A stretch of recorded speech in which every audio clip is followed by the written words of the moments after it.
The rain hammered against the windshield of Alexander's Mercedes as he pulled over to the deserted bus stop, where a woman in scrubs sat perfectly still, despite being soaked to the bone. Her hospital badge caught the streetlight for just a moment, long enough for him to see her hands weren't just wet from rain, but trembling with something much deeper than cold. "Come with me," he called through the rolled-down window, his voice cutting through the storm that had been raging for hours. She looked up then, and Alexander saw eyes that held the kind of exhaustion that sleep couldn't cure. "I don't need your help," she said, her voice steady, despite everything suggesting otherwise. But when she turned away, Alexander noticed something that made his chest tighten, the way she clutched that hospital badge like it was both an anchor and a weight she couldn't bear to carry. 4 hours earlier, Alexander Hayes had been standing in his empty mansion, staring at financial reports that should have made him feel accomplished. The quarterly earnings showed another record-breaking profit margin, his data analytics company continuing to revolutionize how businesses understood their customers. At 38, he was worth more money than 3 generations could spend, yet the numbers blurred together as his mind wandered to his daughter Chloe's bedtime conversation. She had asked him why he worked so late every night, her small voice carrying a loneliness that mirrored his own perfectly. "Daddy, do you love your computer more than me?" The question had hit him like a physical blow, delivered with the innocent directness that only 7-year-old children possessed. He'd given her the same rehearsed answer about building something important for their future. But even as the words left his mouth, they felt hollow and inadequate. The house around him was exactly what people expected from a tech CEO who'd made his fortune before 30. Marble countertops imported from Italy, museum-quality contemporary art, floor-to-ceiling windows that offered panoramic views of the city below. Every room had been professionally designed by Jennifer before her death, each space a testament to the dreams they'd shared for their future together. Now it felt more like a mausoleum than a home, beautiful and cold and filled with echoes of conversations that would never happen again. The master bedroom still contained Jennifer's things, her silk blouses hanging untouched in the walk-in closet, their hangers perfectly spaced, as if she might return any moment to choose an outfit for dinner. Her prescription reading glasses still sat folded on the nightstand next to a bookmark protruding from a novel she'd never finish. Most painful of all was her jewelry box, which played the first few notes of Für Elise when opened, a melody that Alexander now instinctively avoided because it could reduce him to tears without warning. Last month, Chloe had asked why they couldn't donate Mommy's clothes to help other people, and Alexander had found himself unable to answer. How do you explain to a 7-year-old that letting go of physical objects feels like abandoning the person they once belonged to? How do you tell your daughter that her practical suggestion makes perfect sense, but that you're not brave enough to follow through on it? Every night after Chloe fell asleep, Alexander found himself walking through the house like a ghost, haunting his own life. The guest bedroom sat empty despite being designed for the large family they'd planned to have. The music room held only the ghost of Jennifer's piano melodies and the tentative sounds of Chloe learning violin, trying to fill the silence her mother had left behind. 3 years, 4 months, and 18 days since the doctors had called time of death. Alexander knew the exact count because grief had taught him to measure time differently. Not in weeks or months, but in moments survived. In mornings when he'd managed to get out of bed, and evenings when he'd successfully hidden his pain from Chloe's perceptive eyes. The company he'd built with revolutionary algorithms now practically ran itself, with brilliant engineers and managers who rarely needed his input. This success should have felt liberating, but instead it left him with too much time to think and not enough purpose to fill the endless hours. The business decisions that once energized him now felt mechanical and distant. Yesterday's board meeting had covered layoffs that would affect 60 employees, men and women with families who depended on their paychecks. Alexander had approved the cuts because the numbers demanded it, but he'd spent the rest of the day wondering if any of those 60 people had 7-year-old daughters who would ask why Daddy seemed sad at dinner. Success in the business world required a certain ruthlessness that sat uncomfortably against his role as a father who read bedtime stories and kissed scraped knees. The worst moments came when he caught himself feeling attracted to other women. A colleague's laugh during a Zoom meeting, the way the barista at his regular coffee shop always remembered his order. Each flutter of interest was immediately followed by crushing guilt, as if even the possibility of moving forward romantically was a betrayal of Jennifer's memory and everything they'd built together. That's how he'd developed his habit of driving through the city during the late hours, searching for people who needed help. It had started accidentally the year after Jennifer's death, when he'd seen an elderly man collapsed on a sidewalk and stopped to call an ambulance. The paramedics said his quick action had probably saved the man's life, and for the first time since the funeral, Alexander had felt something other than the numbing emptiness that had become his constant companion. The feeling didn't last long, but it was enough to make him start looking for it again. There had been dozens of them over the years. Stranded motorists whose cars had broken down on dark highways, teenagers who'd gotten separated from friends and didn't have money for rides home, elderly people waiting for buses that had already stopped running. Alexander had developed an almost supernatural ability to spot people in distress, maybe because he recognized the signs in himself so clearly. He'd given rides, paid for meals, called tow trucks, and even covered hotel rooms, always with the same quiet efficiency that marked everything he did in his professional life. Tonight felt different from the beginning, charged with an energy that Alexander couldn't quite identify. The storm that had been threatening all day finally broke just as he pulled out of his driveway, rain coming down in sheets that transformed the familiar streets into something foreign and dramatic. He drove slowly through the empty city, past closed shops and darkened office buildings, past the hospital where Jennifer had died, and the cemetery where she was buried, following some internal compass that he'd learned to trust over the years of these nocturnal journeys. He wasn't looking for anyone in particular when he turned onto 5th Street, but something made him slow down as he approached the bus stop near the community medical center. Through the rain and the glare of streetlights, he could see a figure sitting on the bench, motionless despite the storm that had been raging for over an hour. Meanwhile, Rachel Sterling had been sitting at that bus stop for over 2 hours, though she'd long since stopped noticing the passage of time or the rain that was gradually soaking through her scrubs.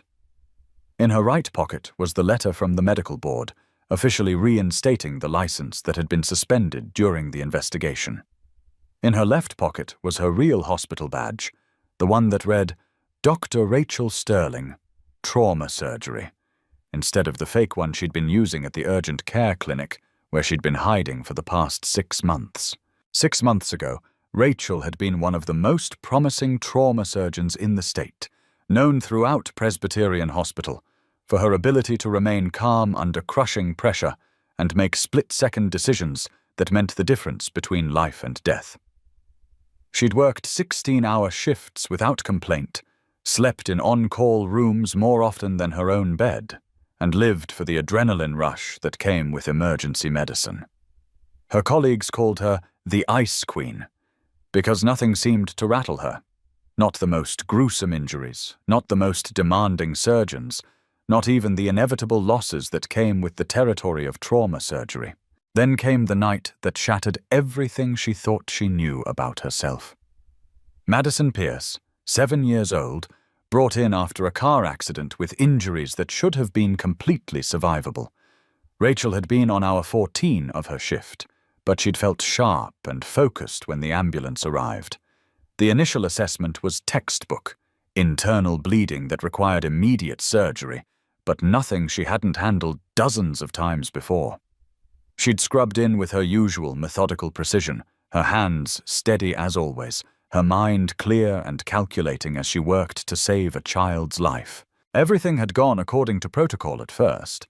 The surgery proceeded exactly as it should have, each decision flowing naturally from years of training and experience.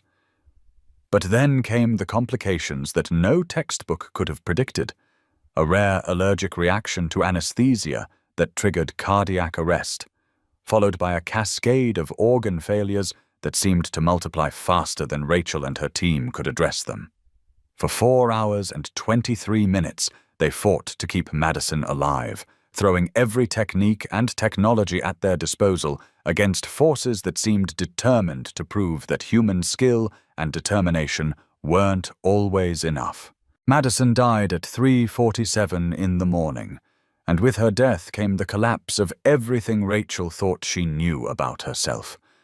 The investigation that followed was thorough, but ultimately concluded what everyone in the operating room already knew. Rachel had done everything correctly, followed every protocol, made every decision that years of training had prepared her to make. The allergic reaction was so rare that it appeared in less than 0.01% of cases, and even the most experienced anesthesiologists might not have caught it in time to prevent the cascade of complications that followed. But logic and medical facts couldn't touch the guilt that had taken root in Rachel's chest like a malignant tumor. She'd been the surgeon of record, the one whose hands had been inside Madison's body when everything went wrong, the one who'd had to walk out to the waiting room and tell 2 parents that their little girl was gone. The rational part of her mind understood that she'd done nothing wrong, but the emotional part whispered that maybe if she'd been fresher, maybe if she'd ordered different tests, maybe if she'd made that first incision 2 minutes sooner, Madison Pierce would be alive today.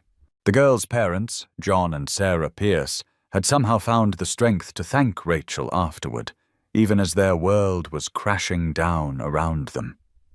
They'd hugged her outside the family conference room, telling her through their tears that they knew she'd done everything possible, that they didn't blame her, that they were grateful she'd fought so hard for their daughter. That gratitude had broken something in Rachel that she wasn't sure could ever be repaired, because it forced her to confront the terrible truth that sometimes your best efforts simply weren't good enough. She'd requested a leave of absence the day after Madison's funeral, telling her colleagues and supervisors that she needed time to process what had happened and regain her emotional equilibrium. What she'd really needed was time to figure out how to live with the weight of a failure that technically wasn't a failure, but felt like one anyway. She'd sublet her nice apartment near the hospital and moved into a small place across town where nobody knew her name or her history, or the fact that she'd once been considered one of the most talented young surgeons in the state. For 6 months, she'd worked at the urgent care clinic under her assumed name, treating sprained ankles and sinus infections and the kind of minor medical problems that required competence, but not the life-or-death decision-making that had once been her specialty. It was safe, predictable work that didn't involve splitting second choices or the weight of other people's survival resting in her hands. But it also felt like slowly suffocating, like watching her hard-earned skills atrophy, while the part of herself that had thrived on the intensity of trauma medicine withered away from disuse. The letter from the medical board should have felt like salvation, official vindication that she'd done nothing wrong, and was cleared to return to surgery whenever she felt ready. Instead, it felt like an accusation, a reminder that she was choosing to hide from her calling while other people's children were brought to emergency rooms where they needed surgeons who were willing to take risks and make hard choices. Every day she didn't use her training was another day those skills grew rustier, another day she fell further behind colleagues who had kept moving forward while she remained frozen in place.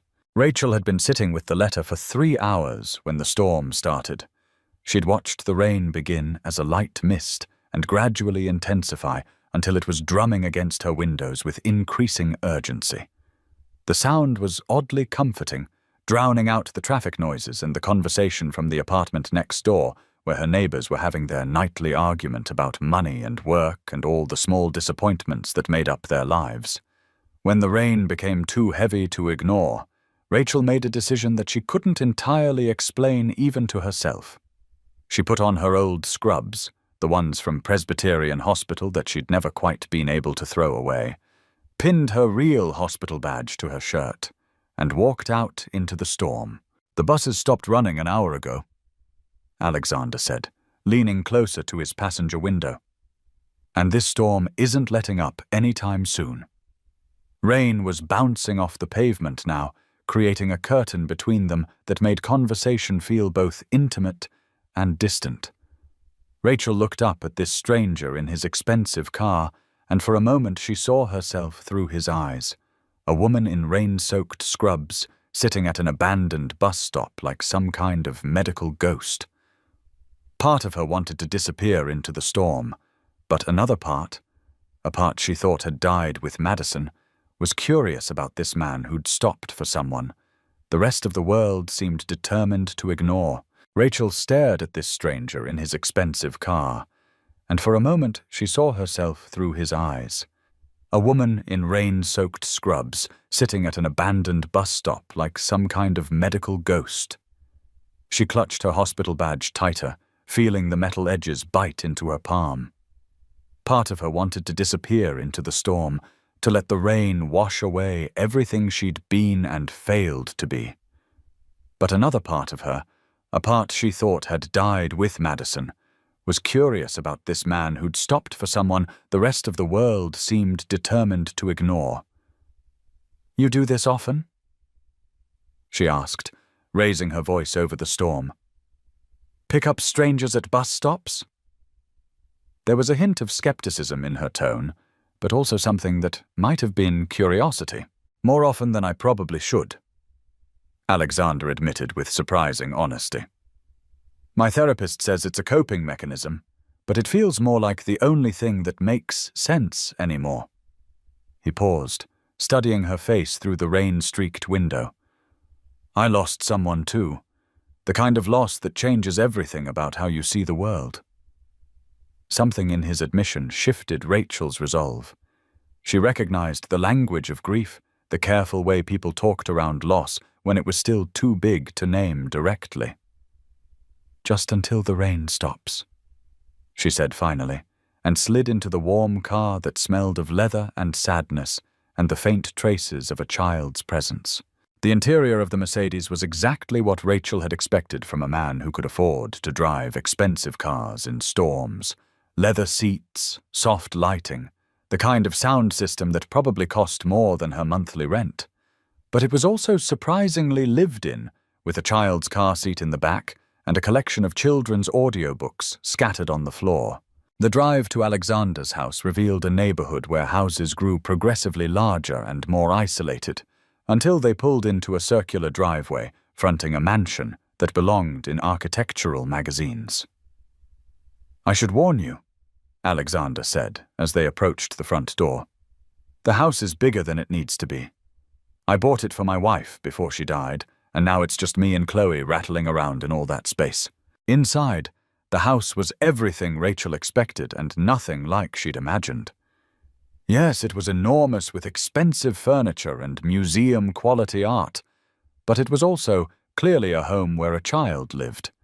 Art projects on the refrigerator, toys in organized baskets, the comfortable mess of people actually living rather than just existing. The kitchen was the heart of it all, with granite countertops marked by coffee rings and crayon stains, evidence of a life being lived despite the surrounding luxury. "Coffee?" Alexander asked, moving toward an espresso machine that probably cost more than Rachel's monthly rent. "My daughter's asleep upstairs. She's 7. Dreams of being a veterinarian or astronaut, depending on the day." The mention of his daughter brought the first genuine smile Rachel had seen from him, transforming his features from tired executive to loving father. "That's a good age," Rachel said softly, accepting the warm mug he offered. "Still young enough to believe anything is possible." The words carried a wistfulness that suggested she remembered believing in possibilities once, before life had taught her that sometimes even your best efforts weren't enough. They sat at the kitchen table while the storm raged outside, two people who'd found themselves in the same place, both literally and metaphorically. Alexander found himself studying her face in the soft pendant lighting. She was beautiful in the way that people who'd seen too much could be, marked by experience but not broken, at least not completely. "What happened tonight?" he asked finally. "You don't have to tell me, but sitting at a bus stop in a storm like that—" He let the sentence hang, giving her space to fill it or let it fade. Rachel stared into her coffee for a long moment, deciding how much truth to reveal. 6 months ago, I was a trauma surgeon at Presbyterian Hospital, she began quietly. I was good at it, really good. I thrived on the pressure, the feeling that what I did mattered in the most fundamental way possible. She paused, and Alexander waited, recognizing the careful pacing of someone building toward something painful. Then one night, they brought in a 7-year-old girl, Madison Pierce. Car accident, multiple trauma, but survivable injuries. I did everything right. Every protocol, every procedure. But sometimes doing everything right isn't enough. The weight of her words settled over the kitchen like a physical presence. Alexander felt his chest tighten as he thought about Chloe sleeping peacefully upstairs, safe and unaware of how fragile those simple facts really were. Her parents thanked me afterward, Rachel whispered, saying what she'd never been able to say aloud before. Even after I couldn't save her, they thanked me for trying. How do you carry that? How do you wake up and believe you deserve to hold other people's lives in your hands again? Alexander recognized the question because he'd asked himself similar ones after Jennifer's death. I don't know, he said honestly. After Jennifer died, I threw myself into work, into taking care of Chloe, trying to create something stable when everything felt unstable. But I'm not sure that's the same as actually healing. Before Rachel could respond, a small voice interrupted from the kitchen doorway. Daddy? Chloe stood there in purple pajamas, rubbing sleep from her eyes and looking curiously at the stranger at their table. Her hair was mussed from sleep, and she dragged her worn stuffed elephant behind her. Hey, sweetheart, Alexander said, his voice immediately shifting to the gentle tone he reserved for his daughter. Did the storm wake you up? He held out his arms, and Chloe padded over to climb into his lap, studying Rachel with frank childhood curiosity. Who's this? Chloe asked with the directness that made adults uncomfortable and children honest. This is Rachel, Alexander said smoothly. She's a doctor who helps people feel better, and she got caught in the rain, so we invited her in for coffee. Are you sad? Chloe asked Rachel directly, tilting her head with intense focus. You look like Daddy does sometimes when he thinks I'm not watching. The question hung in the air, and Rachel felt something crack open in her chest at the child's innocent perception. She looked at Alexander holding his daughter with fierce protectiveness, then back at Chloe's earnest face. Yes, Rachel said finally. I am sad. But talking to your daddy is helping me feel a little better.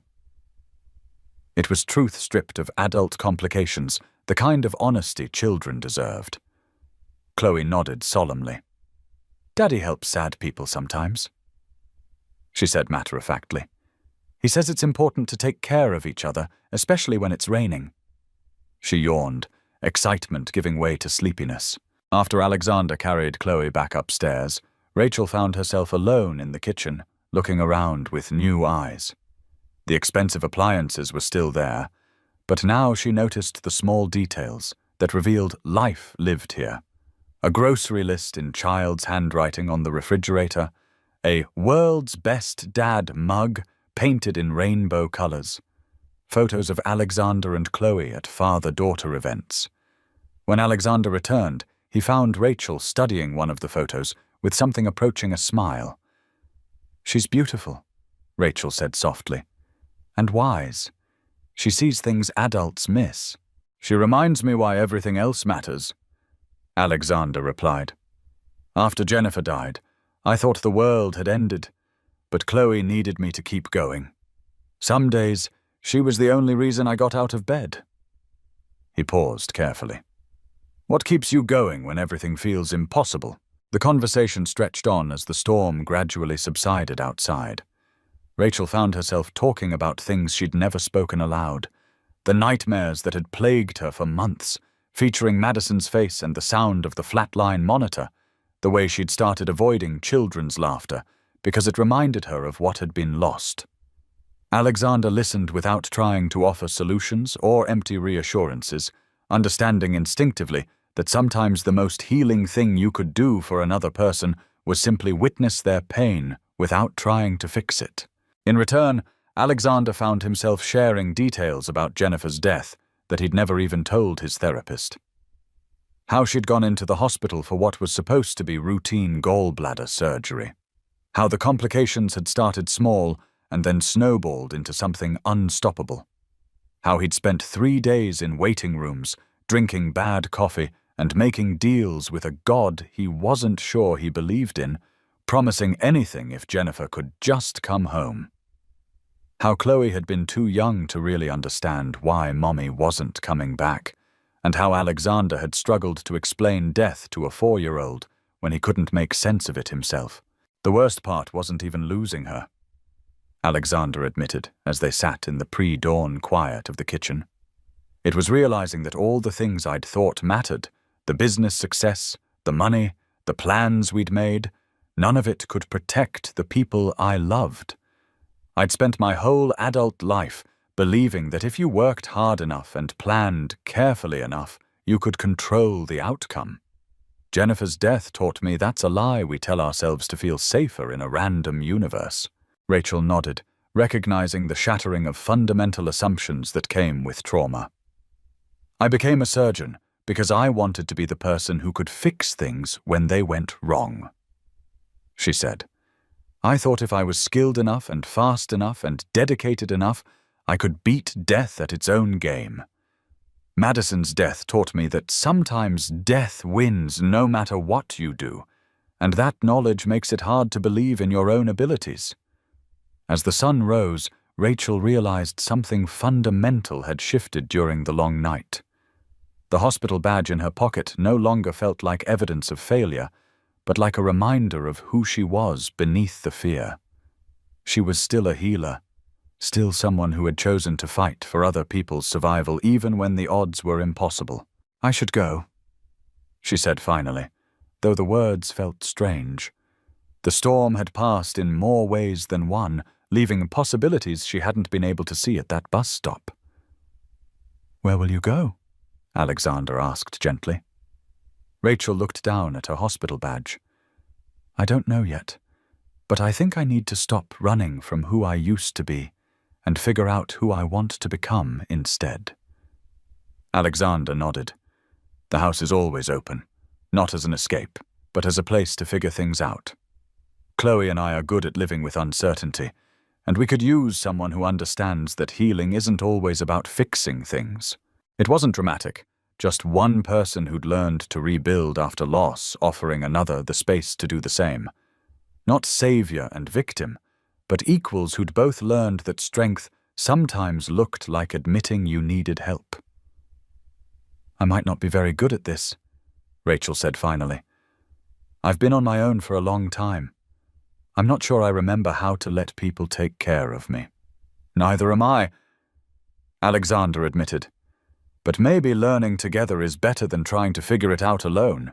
3 weeks later, Rachel stood outside Presbyterian Hospital at 5:30 in the morning, watching the familiar stream of medical professionals hurrying through the automatic doors.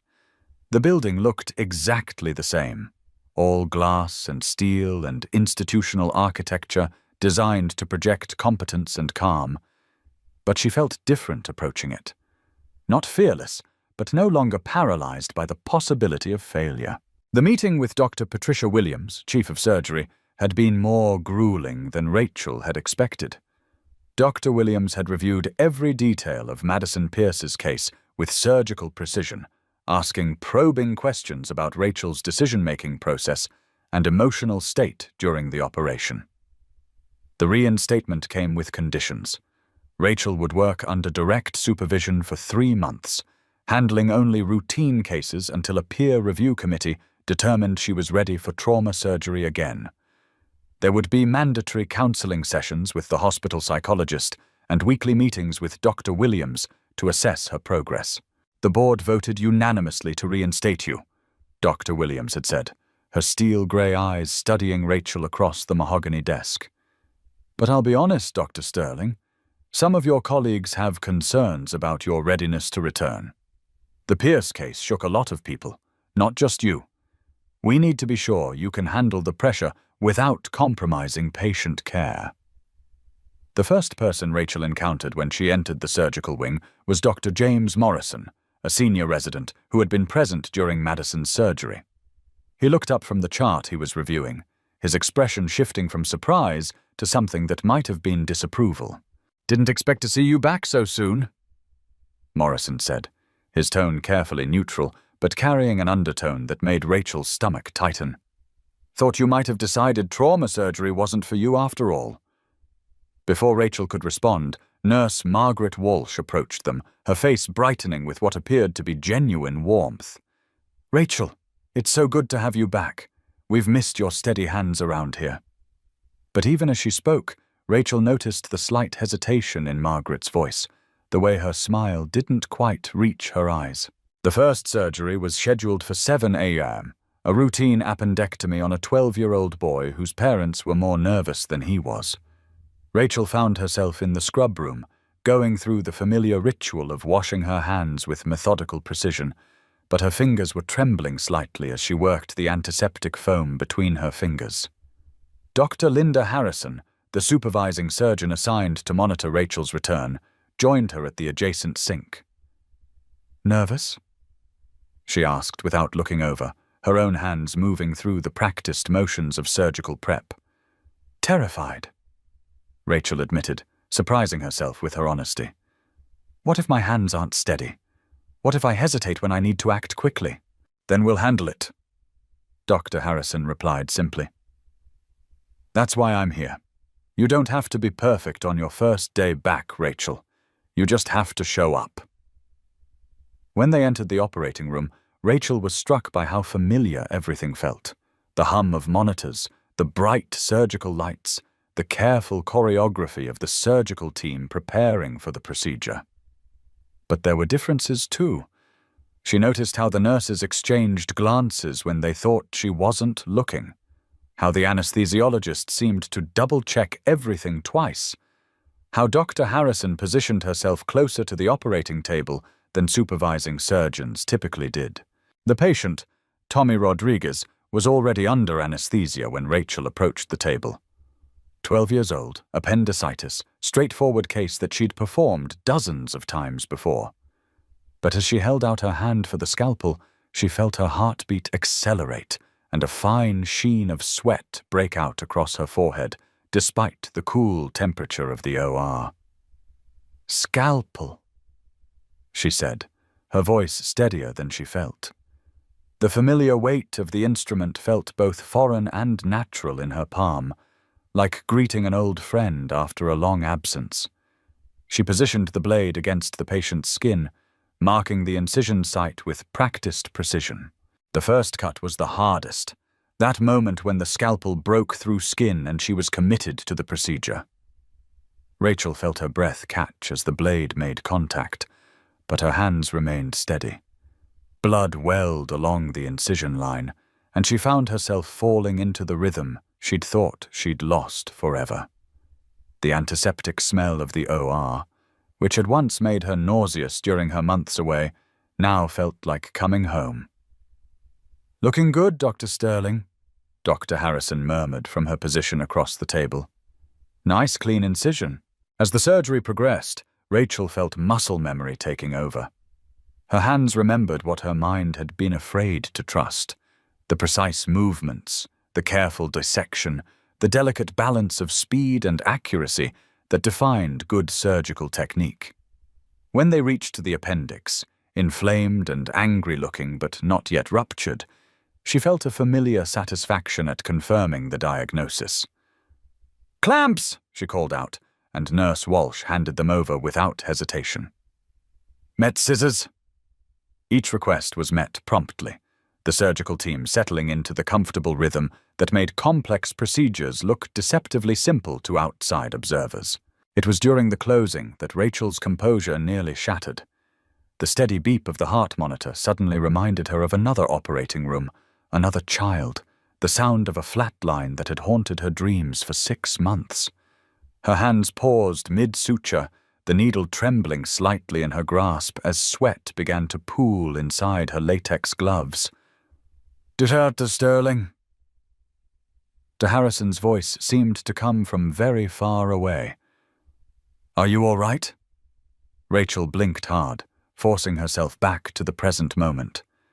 Tommy Rodriguez was stable, his vital signs strong, the surgery proceeding exactly as it should. This wasn't Madison Pierce's operating room.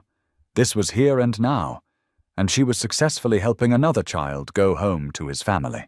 "I'm fine," she said, her voice barely above a whisper. She cleared her throat and spoke more firmly. "Just making sure the closure is perfect." She resumed suturing with hands that grew steadier with each stitch, muscle memory overriding the panic that had threatened to overwhelm her. When the surgery was complete and Tommy was wheeled to recovery, Dr. Harrison pulled Rachel aside in the hallway outside the OR. "What happened in there? You seemed to freeze up during the closing." Rachel considered lying, offering some excuse about fatigue or concentration, but she'd promised herself that her return would be built on honesty rather than pretense. "I heard the monitor and it reminded me of Madison Pierce. For a moment I was back in that operating room, watching everything fall apart despite doing everything right." Dr. Harrison nodded thoughtfully, her expression neither judgmental nor overly sympathetic. "That's going to happen, especially at first. The key is recognizing it and pulling yourself back to the present. Today you did that successfully. Tomorrow it might be easier, or it might be harder, but you'll handle it either way." Over the following weeks, Rachel gradually took on more responsibility while navigating the complex social dynamics of returning to a workplace where everyone knew her story. Dr. Morrison continued to watch her with barely concealed skepticism, making pointed comments about rusty skills and the importance of not letting emotions cloud clinical judgment that stung more than Rachel cared to admit. During one particularly difficult shift, he'd questioned her decision to order additional imaging for a patient loudly enough for other staff to hear, saying, "I hope we're not being overly cautious because of past complications." But there were allies, too. Nurse Walsh, who always seemed to anticipate her needs during procedures, Dr. Harrison, who offered constructive feedback without judgment, and surprisingly, Dr. Rebecca Martinez, the head of pediatric surgery, who had specifically requested Rachel for several upcoming cases. "I heard about the Pierce situation," Dr. Martinez said one afternoon as they reviewed patient files in her office. "Want to know what I think?" Without waiting for an answer, she continued, "The best surgeons I know have all lost patients they thought they could save. The difference between good surgeons and great ones isn't that great ones never fail. It's that they learn from their failures without letting them paralyze them. You took 6 months to process your loss. Morrison's been practicing for 8 years and still hasn't processed his first pediatric death. Which one of you is really better equipped to handle the next difficult case?" Meanwhile, Alexander was fighting his own battles with the concept of moving forward. The guilt he felt about his growing feelings for Rachel seemed to intensify with each shared dinner, each moment of laughter that reminded him he was capable of happiness without Jennifer. The worst moments came late at night, when he'd find himself comparing the two women, Jennifer's infectious laugh versus Rachel's quiet smile, Jennifer's spontaneous nature versus Rachel's careful thoughtfulness. 3 months after their first meeting, Alexander found himself standing in his walk-in closet, staring at Jennifer's silk blouses that still hung exactly where she'd left them. Chloe had asked again about donating Mommy's clothes, this time specifically mentioning that her teacher, Mrs. Peterson, ran a clothing drive for families in need. The practical 7-year-old logic was undeniable, But Alexander felt physically sick at the thought of strangers wearing Jennifer's favorite blue dress or the cashmere sweater he'd bought her for their last anniversary together. "Daddy?" Chloe's voice from the doorway startled him from his paralysis. "Are you looking at Mummy's clothes again?" Alexander turned to find his daughter studying him with the perceptive concern that had become too familiar. "Just thinking, sweetheart, about what you said about Mrs. Peterson's clothing drive." Chloe walked into the closet and stood beside him, her small hand slipping into his larger one. "I know you miss Mommy," she said with devastating simplicity. "But keeping her clothes won't make her come back, and maybe other people need them more than our closet does." The wisdom of children could be unbearably sharp sometimes. Alexander squeezed his daughter's hand, wondering when she'd become wise enough to see through the emotional barriers he thought he'd hidden so well. That evening, after Chloe had gone to bed, Alexander called Rachel. It had become their routine, a phone call after difficult days, sharing the small victories and setbacks that marked their respective journeys back to wholeness. Tonight, though, he found himself struggling with how much to reveal about his internal conflicts. "How was your day?" Rachel asked, and he could hear the genuine care in her voice that had become so important to him. "Complicated," Alexander admitted. "Chloe asked about donating Jennifer's clothes again. She's right, of course. They're just hanging there, serving no purpose except making me feel guilty about the possibility of letting them go." There was a pause on the other end of the line, and Alexander wondered if he'd overstepped some invisible boundary by bringing up his dead wife during a conversation with the woman he was slowly falling in love with. "Guilt is complicated," Rachel said finally. "I spent months feeling guilty about surviving Madison's death when she didn't survive her injuries. It took me a long time to understand that holding on to guilt wasn't honoring her memory. It was dishonoring the gift of life I still had." "How do you know when it's time to let go?" Alexander asked, and he wasn't just talking about clothes anymore. "You don't," Rachel replied softly. "You just take one small step and see if the world ends. If it doesn't, maybe you take another step, and eventually you realize you've walked further than you thought possible." The breakthrough came the following Saturday, during what had become their weekly family dinner. Rachel had arrived early to help Chloe with a science project about the circulatory system, and Alexander found himself watching them work together at the kitchen table, their heads bent over diagrams of the human heart. "So the blood goes from the heart to the lungs to get oxygen, and then back to the heart to get pumped to the rest of the body?" Chloe asked, tracing the pathways with her finger. "Exactly," Rachel confirmed. "It's like a delivery service. The heart is the central warehouse, and the blood is the truck that carries oxygen to every part of your body that needs it."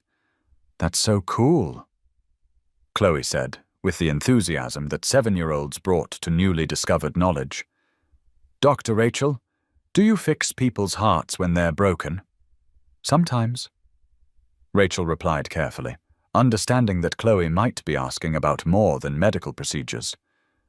"But I mostly work on other parts of the body. There are special doctors called cardiac surgeons who fix hearts when they're physically damaged." "What about when hearts are sad broken instead of hurt broken?"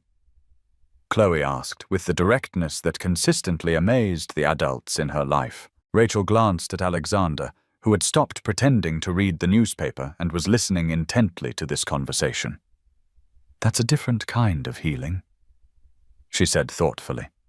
"That kind happens slowly, with time and love and the help of people who care about you. Like how Daddy's heart was sad broken when Mommy died. But it's getting better because you're here now?" The question hung in the air like a challenge, forcing Alexander to confront the truth his 7-year-old daughter had articulated so simply. Yes, his heart had been broken when Jennifer died. And yes, Rachel's presence was helping it heal in ways he'd been afraid to acknowledge. "Yes," Alexander said quietly, meeting Rachel's eyes across the kitchen table. "Something like that." That night, after Rachel had gone home and Chloe was asleep, Alexander found himself back in the master bedroom closet. This time, instead of standing paralyzed by indecision, he began taking Jennifer's clothes off their hangers. Not all of them, he wasn't ready for that yet, but a few pieces that he could imagine bringing joy to other families who needed them. He folded each garment carefully, remembering the occasions when Jennifer had worn them, allowing himself to feel both sadness for what was lost and gratitude for what he had been given. When he was finished, he had filled 2 shopping bags with clothes that would go to Mrs. Peterson's drive, and the closet suddenly felt less like a shrine and more like a space where life could continue. The following week brought Rachel's most challenging case since her return, a trauma involving a 9-year-old girl who'd fallen from a playground structure, suffering internal injuries that required emergency surgery. Dr. Morrison was the attending physician, and Rachel could see the skepticism in his eyes as he briefed her on the case. Multiple abdominal trauma, possible splenic laceration, probable internal bleeding, Morrison recited as they scrubbed in. "Are you sure you're ready for this, Sterling? It's not an appendectomy." "I'm ready," Rachel replied, though her heart was pounding as they entered the OR. This was exactly the kind of case that had terrified her during her months away. High stakes, unpredictable complications, a child's life hanging in the balance. The surgery was complex, requiring careful navigation around damaged organs and precise suturing to stop internal bleeding. But this time, there were no flashbacks, no moments of paralyzing doubt. Rachel found herself completely focused on the task at hand, her training and experience guiding her through each decision with growing confidence. When they reached the most critical moment, repairing a tear in the spleen that could have been fatal if handled incorrectly, Rachel's hands moved with the steady precision that had once made her legendary in the trauma unit. She could feel Dr. Morrison watching her closely, but his scrutiny no longer felt like judgment. Instead, it felt like the careful attention of a colleague, ensuring the best possible outcome for their patient. "Excellent technique on that repair," Dr. Morrison said as they began closing the incision. "Textbook perfect. It was more than a compliment, it was recognition." Rachel felt a surge of satisfaction that had nothing to do with his approval and everything to do with her own knowledge that she'd performed at the level she expected of herself. The real validation came 2 hours later, when the patient's parents were allowed to see their daughter in recovery. The little girl, Emma Patterson, was groggy but alert, and when she saw Rachel approaching her bedside, she managed a weak smile. "Are you the doctor who fixed me?" Emma asked in a voice still hoarse from the anesthesia. "I helped fix you," Rachel corrected gently. "It was a team effort. How are you feeling?" "Better," Emma said simply. "My mom says you made my tummy stop hurting." Rachel felt tears prick her eyes as she looked at this child who would go home to her family, who would grow up and have adventures, and maybe become a doctor herself someday. This was why she'd become a surgeon. Not for the prestige or the intellectual challenge, but for moments like this when skill and dedication and a little bit of luck combined to write a different ending than the one that seemed inevitable. Later that evening, Rachel found herself standing in the hospital parking lot where she'd sat crying after her encounter with Madison Pierce's parents weeks earlier. This time, though, the tears were different. Tears of relief and recognition that she was truly healing, that her skills were intact, that she could trust herself to make life and death decisions again. She called Alexander from the car, needing to share this moment with someone who understood what it meant to rebuild yourself after devastating loss. "I did it," she said as soon as he answered. "I mean, really did it. Complex trauma surgery, successful outcome. And I felt like myself again." "I never doubted you would," Alexander replied, and the quiet confidence in his voice meant more to her than any professional accolades could have. "How are things there?" she asked. "Good," Alexander said, and she could hear something different in his voice. Lighter, more hopeful. I donated some of Jennifer's clothes today. It felt right, like making room for whatever comes next. Rachel understood the significance of this gesture, the courage it had taken for him to begin letting go of physical reminders of his first marriage. "How does it feel?" she asked. "Scary," Alexander admitted, "but also like breathing a little easier. Like maybe it's okay to stop living in the past and start living in the present." 6 months after that stormy night at the bus stop, Rachel had not only returned to surgery, but had been promoted to Assistant Chief of Trauma Surgery, a recognition of both her clinical skills and her ability to mentor other physicians through difficult cases. Dr. Morrison had grudgingly admitted that she'd become one of the most reliable surgeons in the department, and even requested her specifically for complex pediatric cases. But the real transformation was visible in the small moments. The way Rachel laughed at Chloe's jokes during dinner, the way she and Alexander had developed their own rituals and inside jokes, the way the three of them had become a family without anyone explicitly deciding it should happen. One evening, as they sat around the kitchen table helping Chloe with homework, while Rachel reviewed surgical notes and Alexander worked on his laptop, Chloe looked up from her math worksheet with a serious expression. "Dr. Rachel," she said, using the formal title she'd adopted when she wanted to discuss important matters. "Are you going to marry my daddy?" Both adults froze, Alexander's fingers hovering over his keyboard while Rachel's pen stopped mid-sentence on her patient notes. It was the question they'd both been thinking but hadn't been brave enough to voice. "Why do you ask, sweetheart?" Alexander managed, his voice carefully neutral. "Because you love each other," Chloe said with the matter-of-fact certainty that children brought to obvious truths. "I can tell because you look at each other the way Mommy and Daddy used to look at each other in the old pictures, and because you both get happy faces when the other person comes home." Rachel felt her heart skip a beat at the comparison to Jennifer, wondering if it was a blessing or a burden to be measured against Alexander's first love. But when she looked across the table at him, she saw not comparison, but recognition. The acknowledgement that love could take different forms without being less meaningful. "We care about each other very much," Rachel said carefully. "But marriage is a big decision that adults have to think about very carefully." "Why?" Chloe asked with typical 7-year-old logic. "If you love each other, and I love both of you, and we're already like a family, why do you need to think about it?" It was a question that cut through months of careful consideration and emotional complexity to reach the simple truth underneath. They were already a family. The question was whether they were brave enough to make it official. On a spring afternoon, almost a year after the night Alexander had found her at the bus stop, Rachel was sitting in the same kitchen where they'd first talked about loss and resilience, and the courage it took to keep trying when trying felt impossible. Chloe was at the table working on a book report about a story of a girl who wanted to be a doctor, asking detailed questions about medical school that reminded Rachel why she'd fallen in love with healing in the first place. Alexander was making dinner, humming quietly to himself, and Rachel found herself watching the domestic rhythm they'd developed together. It wasn't the life any of them had planned. Alexander had expected to grow old with Jennifer.